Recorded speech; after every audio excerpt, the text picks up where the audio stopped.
Hi, everybody. It's a gorgeous, gorgeous sunny day here. A little nippy, but beautiful, beautiful day. And maybe I'll try to take off my sunglasses. My eyes are really sensitive. I love the sunshine and the vitamin D. But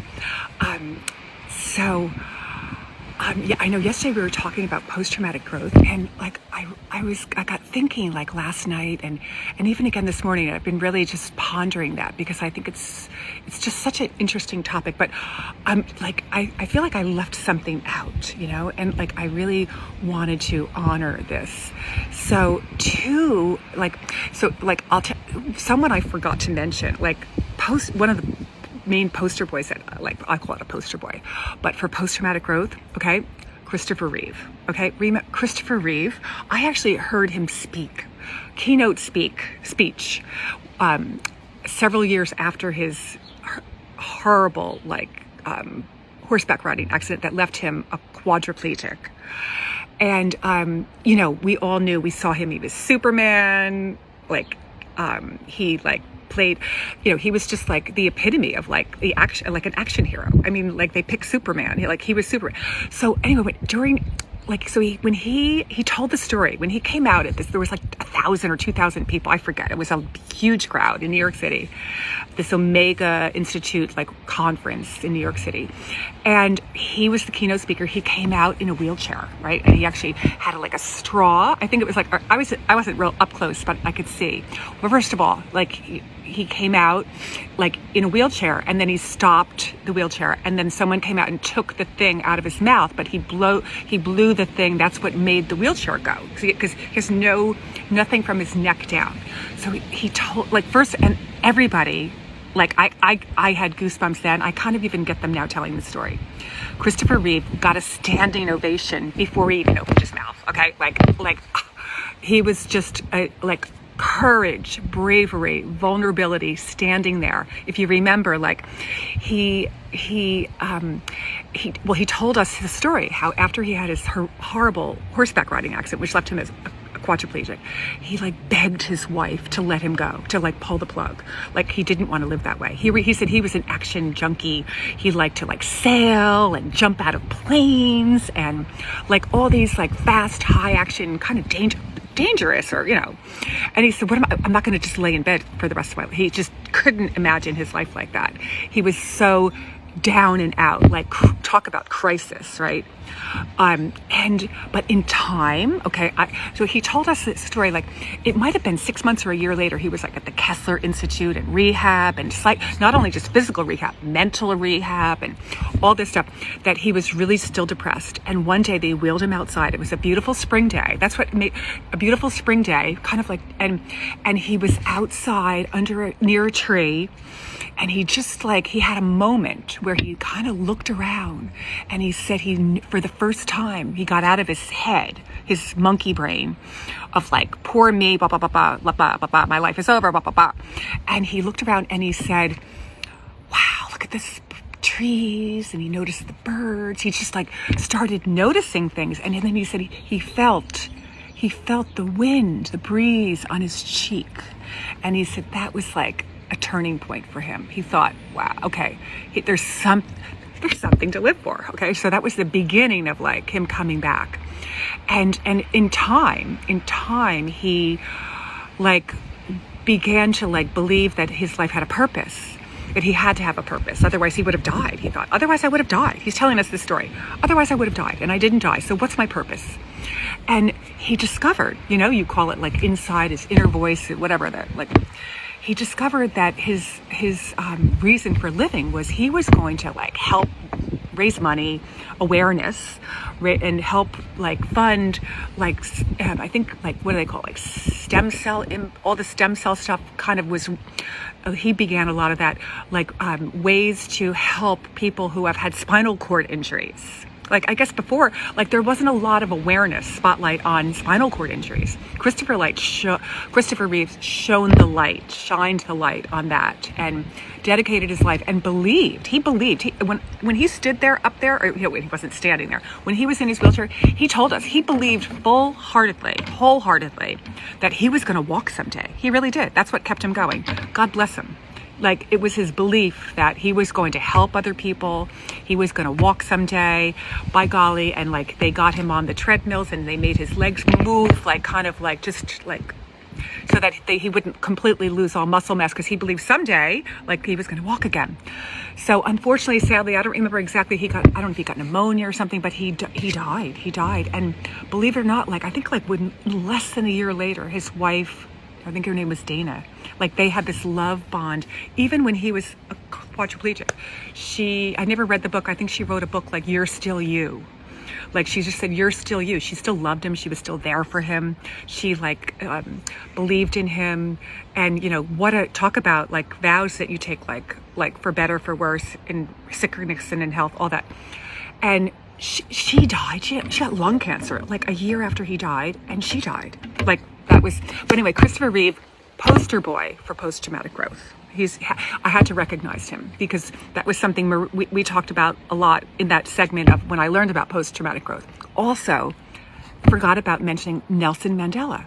So Nelson Mandela was like a social activist, and what he did, he's kind of like what Gandhi did for like India. But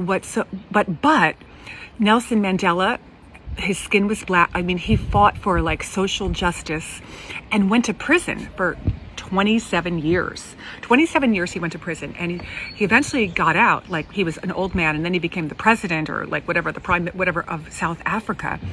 But 27 years in prison, and you know what? He never said anything bad. He said he worked on like forgiveness of the people that put him there, because it wasn't. You know, I'm not going to get into it. I haven't read his biography, but the little bit I do know, he was an amazing man, and he believed in a cause, and he had a purpose, and he was going to fight for that. And he went to prison for 27 years, and he forgave the people that did that. Kind of like, it's almost like, you know, you hear stories about Jesus did that, like to his people that like were so mean and horrible to him. Like, so he was amazing. And so I want to share with you. So Nelson Mandela, someday I'm going to read, there's got to be a biography or an autobiography out there about him, but he must have imagined like going to prison. He was a well-educated attorney. He was a really educated man, but he spoke his truth. He spoke things, and he got in trouble, and like, unfortunately, like, got put in jail, and they like threw the keys away and threw him in jail. And for 27 years, like, there was all this apartheid kind of stuff going on in South Africa. We were all busy doing our life, so maybe we heard a little bit about it, but he was like in the thick of it and went to jail and came out and was like on fire to like help still change the world. But I want to read you his, it's an amazing, beautiful, short speech that he read at his inauguration when he became president, after coming out of jail for 27 years. And actually, he has kind of gotten, like, there's been this, it was 1994 when he was, when he was inaugurated. It's called Our Deepest Fear. And it's actually like, sometimes like, you know, people will say, and Nelson Mandela wrote this, it's actually Marianne Williamson, the thought leader, spiritual teacher who wrote a book called A Return to Love. She actually penned these words. Okay. It's a beautiful, I actually printed this out one year and like scrolled it up with a ribbon and gave it to all my clients for Christmas, like probably like in like shortly after in the 90s, the first time I ever heard it. Our deepest fear. Okay, I gotta get closer here. Our deepest fear is not that we are inadequate. Our deepest fear is that we are powerful beyond measure. It is our light, not our darkness, that most frightens us. We ask ourselves, who am I to be brilliant, gorgeous, talented, and fabulous? Actually, who are you not to be? You are a child of God. Your playing small doesn't serve the world. There's nothing enlightened about shrinking so that other people won't feel insecure around you. Oops, wait, I lost it. We were born to manifest the glory of God that is within us. It's not just in some of us, it's in everyone. And as we let our own light shine, we unconsciously give other people permission to do the same. As we are liberated from our own fears, our presence automatically liberates others. I want it. That was his speech. Amen. Amen, Nelson Mandela. Thank you for those words, Marianne Williamson. Damn. Isn't that beautiful? I mean, that's a powerful, powerful speech. I could just go on about this, but just that's our deepest fear. Our deepest fear is not our darkness. It's the light. It's the light. It's like owning that light, like removing all that darkness so that we let our light shine. And like that's our purpose in life, I think. So it's a lot, right? It's beautiful. That's it in a nutshell, our deepest fear. Like one of my fears was like, oh my God, we all have fears, right? We all have fears. Like I never did videos before like a couple weeks ago. And I thought, oh my God, I can't and here I am. I'm just like, you know what? Sorry. Or, this is it. Like, I'm not able to see my clients. I'm a helper. I love to, and like, what am I supposed to do all day? I go for my walks and like, I get, when I feel inspired, I just want to share it. It's like a ripple effect. We create a ripple effect. There's a lot of fear out there in the world now. There's a lot of negativity, tons of negativity, fear, negativity, anxiety, like all that stuff is rampant. It's probably at the top of the part where the place, I was going to say the throttle it's full throttle, fear, anxiety, uncertainty for sure. I guess pandemics, like, especially when it's like so, you turn on the news, you can't get away from it.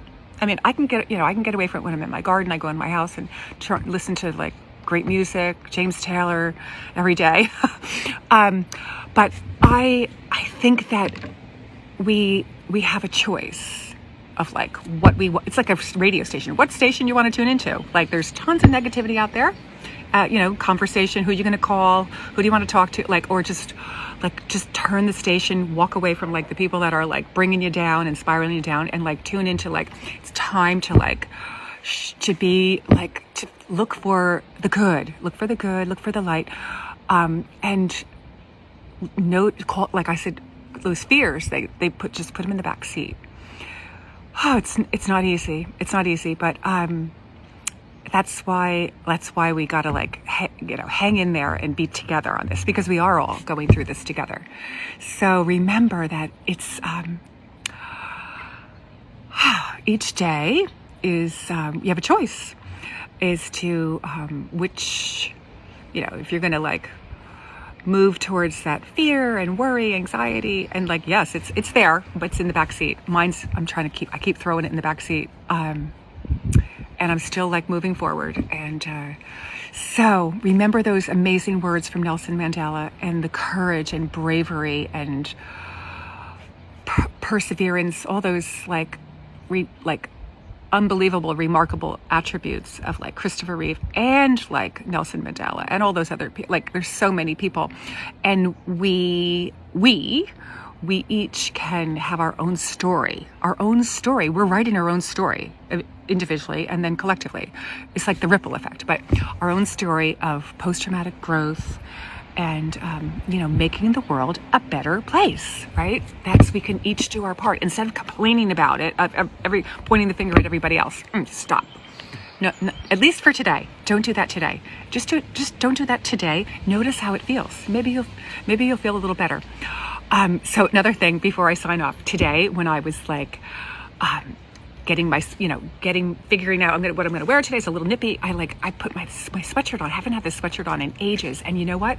I put my arm through the sleeve, and there was a sock. In my sleeve. It came out, and like, it reminded me of like, oh my God, how many times have we lost a sock?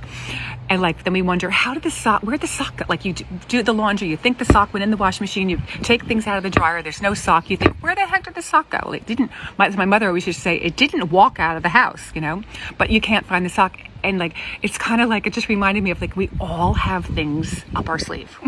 We all have things hidden up our sleeve, and like, we just forgot about them.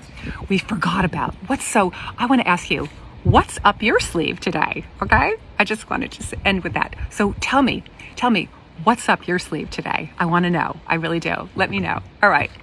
Bye. Lots of love. Bye.